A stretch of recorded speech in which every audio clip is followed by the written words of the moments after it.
Good day, YouTubers, ladies and gentlemen, boys and girls from all around the world. We got all the holes in the gun ports cut on the other side of the ship, and now we're cutting the ones on this side. You can see this bit.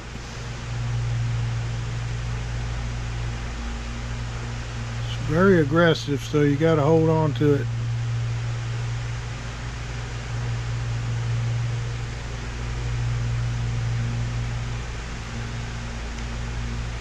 I spent probably 8-10 hours doing the other side and finishing it up, getting it all filed and sanded and everything. Got all the holes done over there, and brought it over to this side. I wanted to try to get all these gun ports cut out this week, and got one square one left here, and then we got the round ones to do, but they're a lot easier because we're using a Forstner bit on them. We just got to be careful in this area where the back of the hole is exposed. We got to watch for tear out.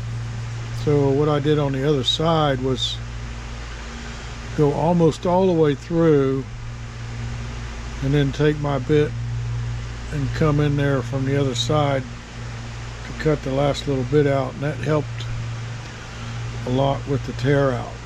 Still had a lot of cleanup work to do, the file and sanding, but I don't have a lot of tear out on the other side. If you can see that, I got sawdust all over everything right now from cutting these ones here on this side,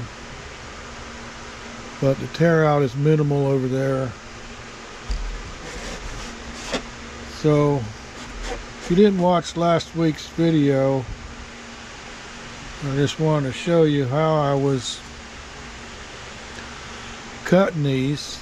And as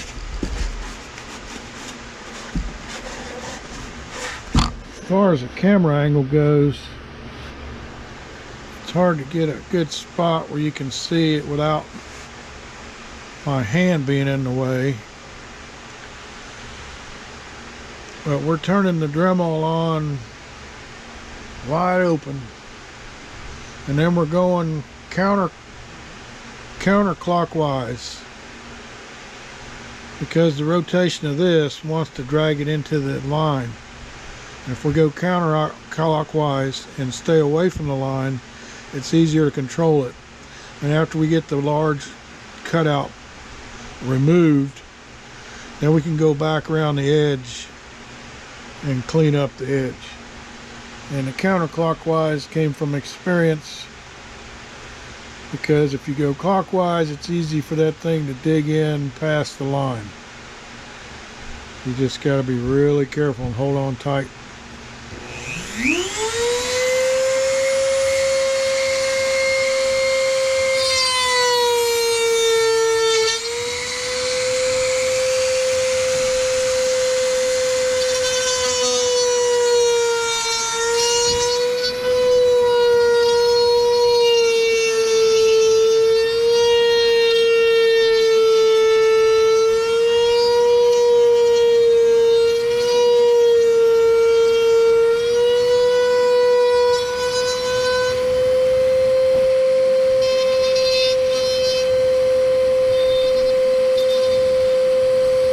You can see I lift the bit up, knock them big burrs off so I can see the line.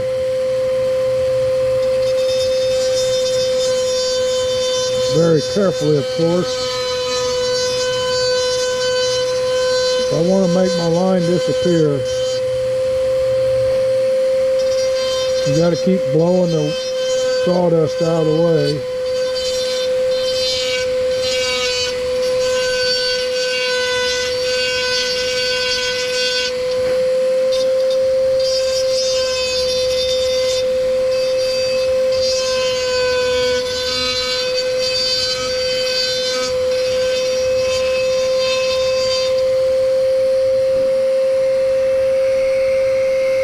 I look at the hole from perpendicular position to make sure that it looks square with the planking and plumb, parallel and plumb.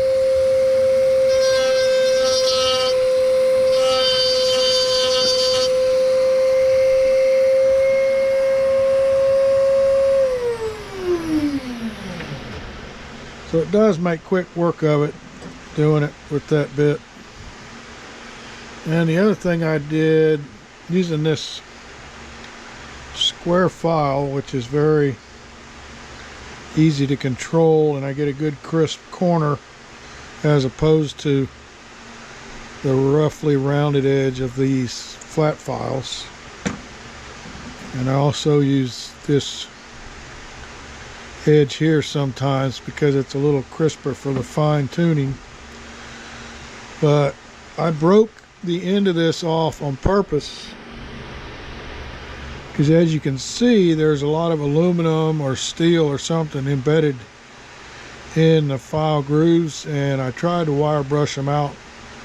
And this is an older file. It's really been used heavily on the tip. So I said, well, that part's no good anymore. What the crap? Just break it off and get to some good stuff. And that's what we're doing with this here now. So you can see that spot fairly good.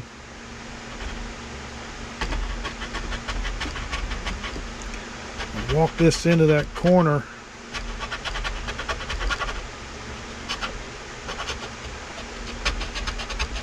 And it goes pretty quick.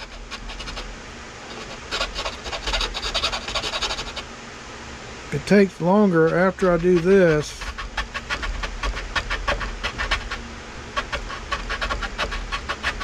to clean the hole up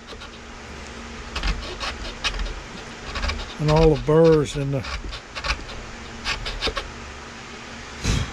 filings sticking out.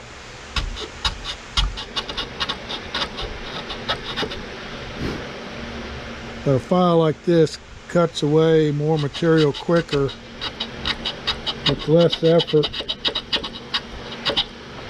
than one of them little red handle files. So the corners are good. We got a nice parallel line with the planking, top and bottom.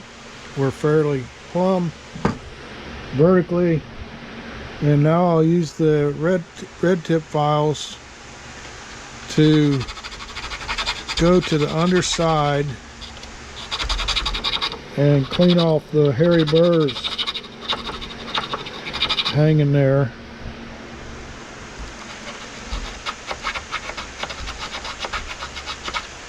It's hard to do this without bumping the camera. And there's some framing members that are really close to one side of these holes, so you got to be a little inventive in how you clean up that edge there and try to get them burrs off of there, and then do a light angle file on the top to get rid of the rest of the burrs on the thinner planking.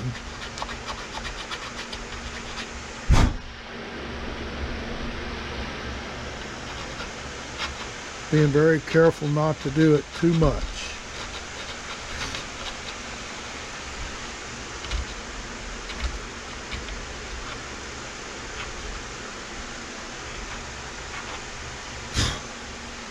You see I got a burr there from that thinner planking. So you just work your way around very carefully. Once you get them corners cut, you can fine tune it with this file, and you don't have to do a lot of work to get the rest of that fuzziness out of there. So I have to do that to all these square holes. with these two different files. And then I got a shop vac. Suck all that stuff out of there.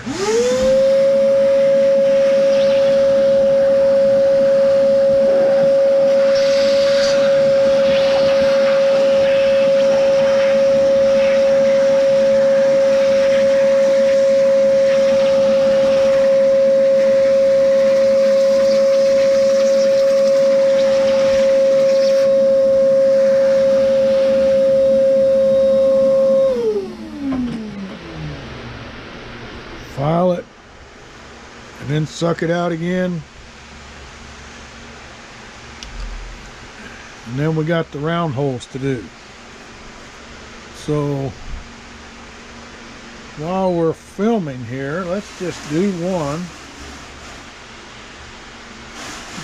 in an area where I don't have to worry about tear out in the back. And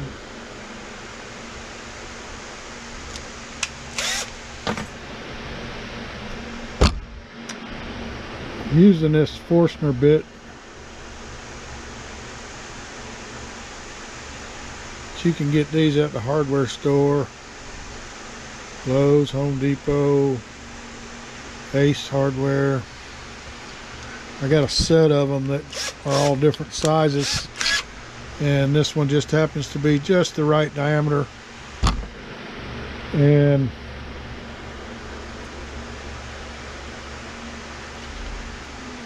on the other side, I had a hole pre-drilled in there, right in the center of that circle, and that helped guide this Forstner bit as you start the hole.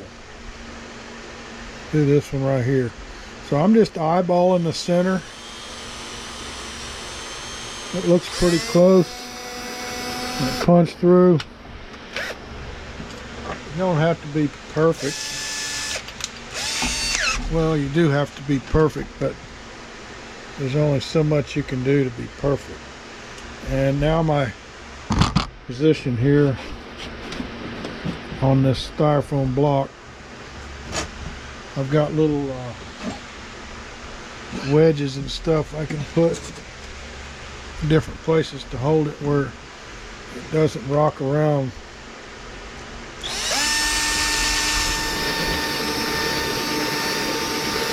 This Forstner bit is fairly old, so it's not brand new sharp.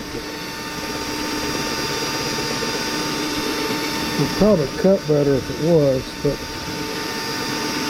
anything that's really sharp is going to have more tear out. So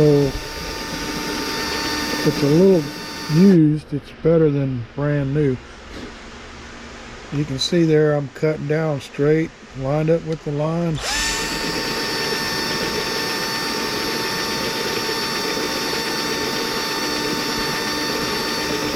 Just a very moderate pressure and a lot of be ready to punch through upward force against my drill. So I'm not just pushing down and busting through there. I want to make sure that I have the least amount of tear out as possible. So I got to be very controlled with how much pressure I apply to the drill and be ready for it to bust, to break through,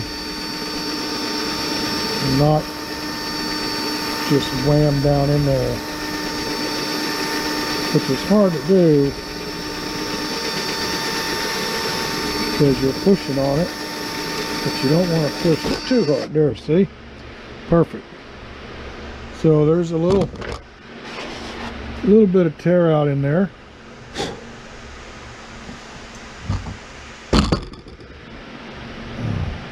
My tweezers go.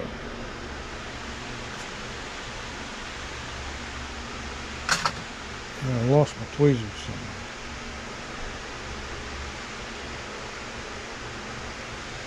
I just used them a minute ago.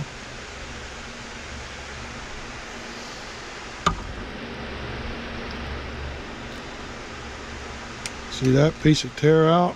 Sometimes you can just pull it off.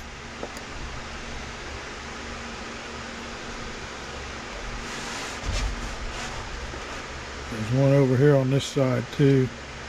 If it doesn't pull off, then you're gonna have to cut it with the X-Acto knife. And sometimes I was reaching in there with this and cutting them after I grabbed it with the tweezers. I can reach in there and cut it with the nippers. So you definitely want to use a rounded edge file to clean up these holes. The opening part is pretty much done for you. You just got to get rid of all the fuzzy stuff hanging around in there. So as you can see, these holes are much easier than the square ones.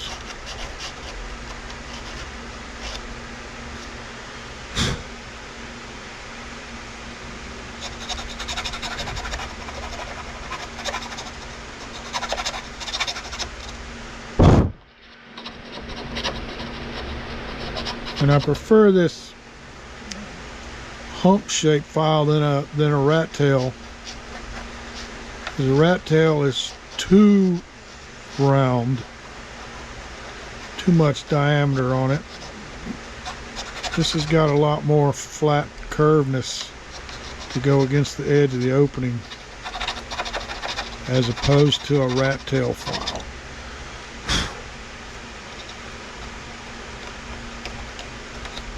So after you do this and you think you're done, when you go to vacuum it out, you'll see the vacuum will suck up some more tear out that you've missed, and you'll have to continue working that tear out until you get it all gone. So there's one of the round ones in a big pile of sawdust.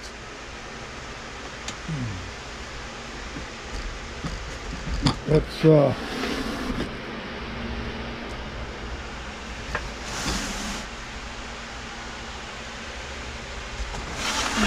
drill out of the way.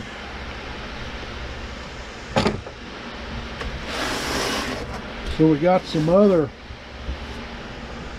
square holes that are a lot smaller than the big ones. Those were done the same way with that router bit, and you just got to be a lot more controlled with your cut. The plans sort of show you using a little drill bit with a hand drill, and with the hand drill drilling little holes in the corner. And that's what I did on this side, but I used the Dremel to put a little teeny 1mm drill bit in the Dremel, and I went into each corner very carefully with that 1mm drill bit, and then I came in there with that very aggressive router bit and took out the rest. And I noticed while doing that the router bit would want to feel the relief of that hole in the corner and go too far, because there wasn't enough material there to keep it at a steady rate. So when I did this other side today, I did not pre-drill the corners with the little 1mm drill bit, and I just using that faint line that's still there in some places to file and clean it up by, whereas before I'm probably a little bit bigger than I should have been, but it's okay because it's not too much. So all the holes on this side are done, cleaned up, sanded, All the square holes on this side are done. We just got a lot of cleanup and sanding to do. And then we got to do these round holes. So progress this week is to finish all the gun ports, and these are not, well, yeah, these are going to be gun ports too, I'm sure. Let's look on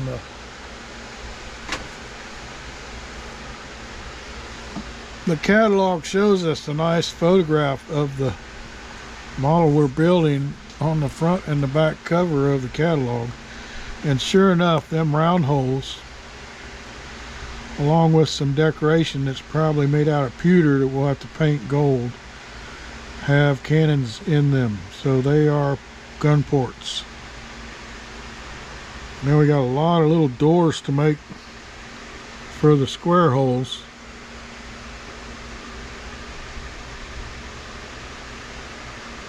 And we got a long way to go to get it to look like that.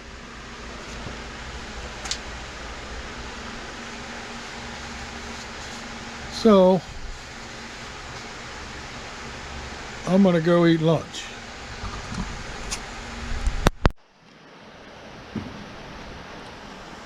Okay, so we got all the holes cut on both sides,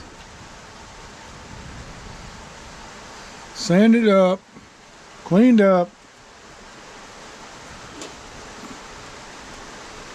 all the way down to the keel line. And I'm looking at the plans. What do I do next? And to my surprise, well, I should have expected this. When we're doing planking, we're never done. So, as you can see there,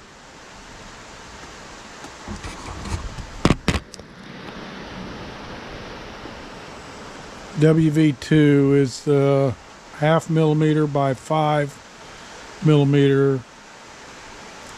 After the holes are cut, where they wanted us to start from before, now they want us to put this 2 or 5 by 0.5 millimeter planking on there all the way up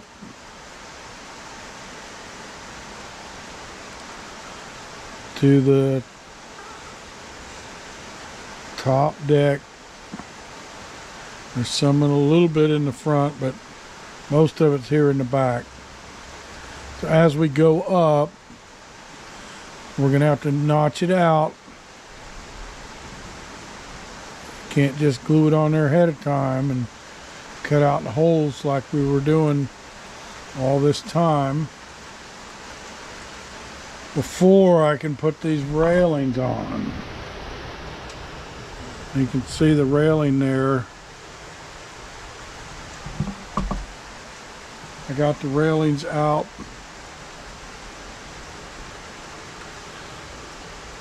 Ready to go on. Go on in that position. But before we put them railings on and the other railings, we gotta do more planking. I was surprised to see this. I shouldn't have been surprised to see this, because this final layer of rubbing stakes or planking on the outside of the existing planking needs to be carried all the way up.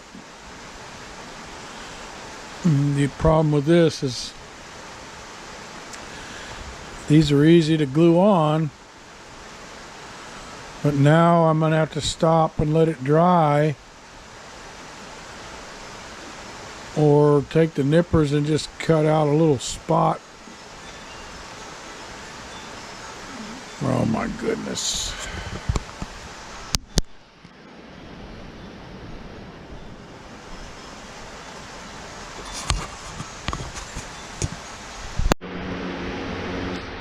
Okay, so we followed instructions and put more rubbing stakes on all the way up, covered up our holes that we just finished doing. And as I was going up, I marked them. So once the glue dries, and this thin board, these are really thin, 1/2 millimeter thick, should be able to just whack them out pretty easy with the X-Acto knife. So got to do a little touch here in the front, a couple boards, and then turn the ship around and do the other side the same as we just did on this side.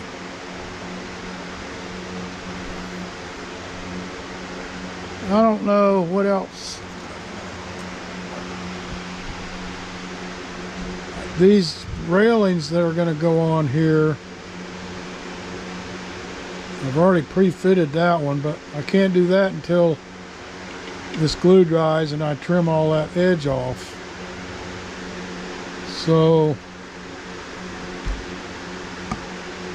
we'll wait to do the railings until we get the other side done, and then we'll start doing railings, which is the next thing in the drawing there. You can see some of the railings being put on after we do this WV2 planking. We get to pretty much go all the way down the decks of the ship and get the railings done. Those should be pretty easy because they're pre-cut laser plywood. We just got to clean them up a little bit before we glue them down. And then the other thing was, this was up here, of course. We went to all that work to build that custom bell and custom arm that was missing in the kit. And while I was working on doing this bottom rubbing stakes and planking, I knocked this off of there. And I had used, I think I used this, I'm not sure, it might have been that, but I'm pretty sure it was the other, because this is what it seemed like. It's like almost like silicone, because after I started cleaning this up, I was able to peel that off of there, and I said, well, I don't want to have this problem again. So I drilled it out and put some pins in there, and I'll drill some pinholes into the deck, so when I glue this on there again, I'm going to use some wood glue instead, and with the pins in there, it should hold it. Now I did similar to that up here. I have one pin in this. You can see how it'll turn, because I've already bumped it a couple times, but it stayed on there, so I'm going to have to glue it again on the side that's turning. But the pin idea is the way to go, especially this early on in the build, where you have a chance of knocking that thing off of there. I didn't put any pins in these railings here, but I made sure that I got some good wood glue on there. Hopefully, because this has already got a coat of varnish on it, hopefully that'll bond without coming loose. I don't know. We'll just deal with it as we go.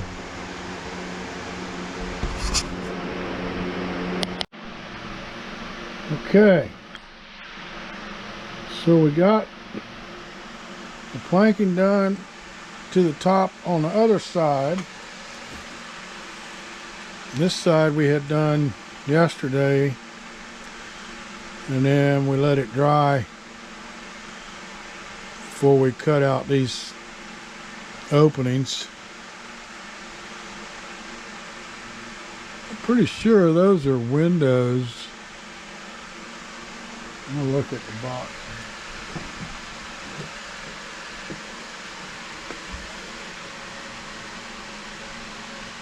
No, they got little cannons sticking out of them holes too. So they're not windows.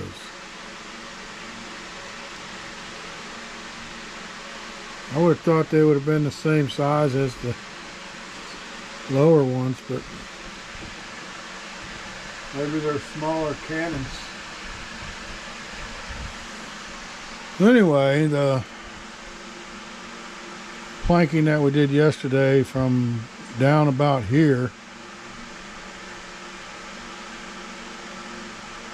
no, from here up, because see, we got one of the holes there we got to finish notching out that I missed this morning.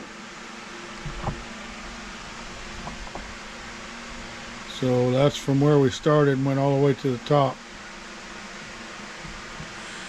And then this morning I did the same thing on the other side.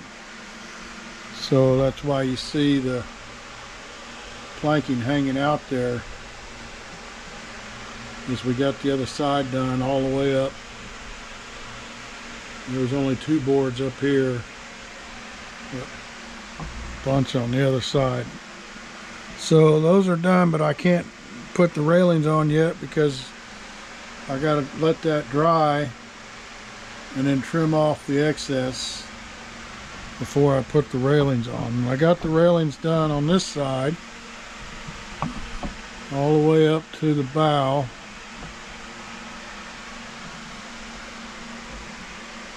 And a few pins in there holding it while it dries. There's a little bit of curvature to the side of the ship that you have to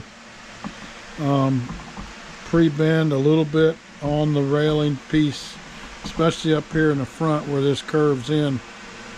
I had to sort of pre-break that railing piece so it would match that curve a little better. And then a little bit of sanding to make the edges fit right and make the bottom of the railing fit flush on the deck before I glued them down. So a little bit of touch-up sanding in order to make the fit nice and tight in all the places where it butts in. So that's not bad progress for this week. We'll do the right side next week, and then we'll go on to some other stuff. Get my camera over here where I can mouse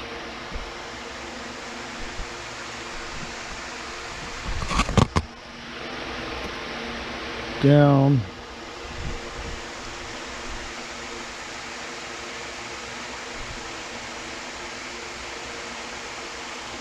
So yeah, we're putting some other railings on perpendicular to the ones that we did this morning.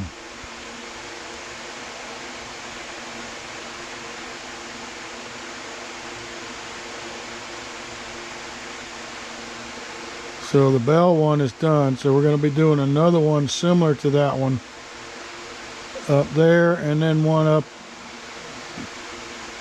at the top deck. Those are a little tedious to put together. Let's see, I'm going up 90, 14, 15, page 90, page 91, page 92, making up the railings, all the posts and the little detail on the top of the posts, and then gluing them in place. So that's what we'll be working on next week, getting those railings ready and installed.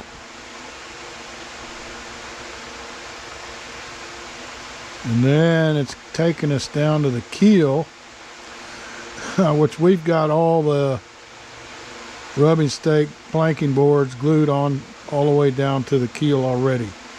We got a head start on that section, so we're not going to have to do that.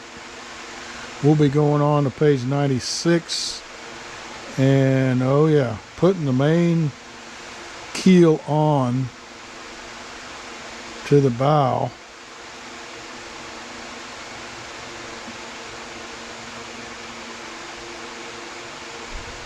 And then getting ready for the rudder, putting some keel pieces on there for the rudder, and then the main keel on the bottom of the ship. That's what that is there. So some keel work after we get those railings done. Good.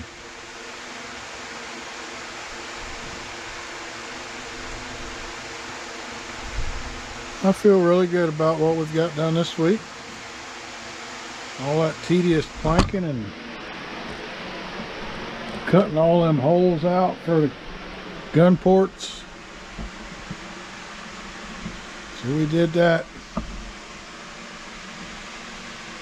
2, 4, 6, 8, 10, 12, 14, 16, 18, 20, 22, 24, 26, 28, 30, 2, 4, 6, 8, 40, 2, 4, 6, 8, 51.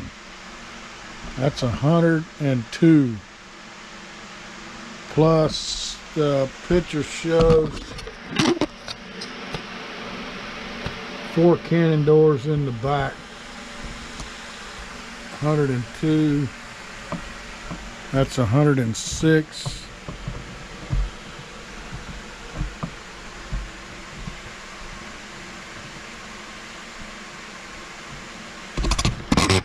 $106 cannons so far.